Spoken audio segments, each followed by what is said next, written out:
pinhole photography is the most basic kind of photography that you can get. You've gotten rid of all the mechanical devices that go with modern cameras. You've even gotten rid of the lens, and you've gone back to the idea that light passing through an aperture will project an image onto the opposite surface. And that's what you've got. You've got a box, a plain box. It can be wood, cardboard, metal, anything, as long as it's got a pinhole in one side and a surface on the other side that you can mount your light-sensitive materials in. It doesn't have to be flat. It can be round. It can be triangular. It can be any shape you want it to be. And the paper or photographic material, if it's paper or film, it can be any size, any shape, any sensitivity. It can be black and white. It can be color. It can be just about anything you want to do. You've just reduced the mechanics of photography to the absolute basics. A camera obscura, which means a dark room, and a pinhole that allows the light to come through and pass through. And that's really the basis of photography, and if you have that, you make images. Several qualities of pinhole which, in a way, it's the ones that normal cameras don't have. There's this infinite depth of field where everything's in focus from the pinhole to infinity, which brings in this unseen foreground that you can actually focus upon, a real bug's eye view of the world. There's the not having a viewfinder, which means you have to pre-visualize what's around. There's the opportunity for looking at periods of time and what would happen if, over a period of time. There's letting go of a camera, which I still love. You actually let go of the thing, and like it's almost like you're not doing anything. You know, it's not your problem. You can go off and have a cup of tea. Pinhole cameras cost about 2,000 quid less than a Nikon, so that's not bad. It's accessible to everybody. That accessibility is really important, and the fact that there's so much potential even in something so simple.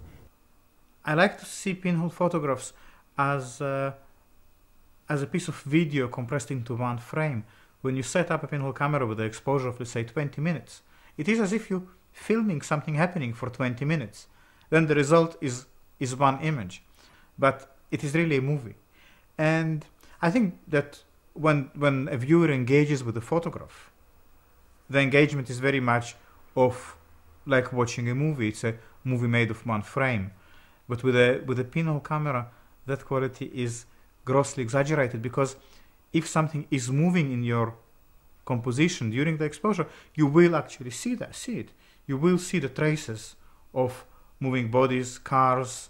You can see movements of trees in the wind, of the moon, of the shadows from the sun. So it's a great way to distinguish between things which are static and those which are moving. The way I work is I design cameras. How I think of it is I actually start off by thinking, right, I'm going to design a type of camera out of this, in this way. It could be something I see in a supermarket, it could be something I see a bit of rubbish on the street or whatever. And after designing a camera and having a knowledge of, let's say, how light works, then find subjects that suit that camera. So the conventions, I've sort of like got rid of them to start off with.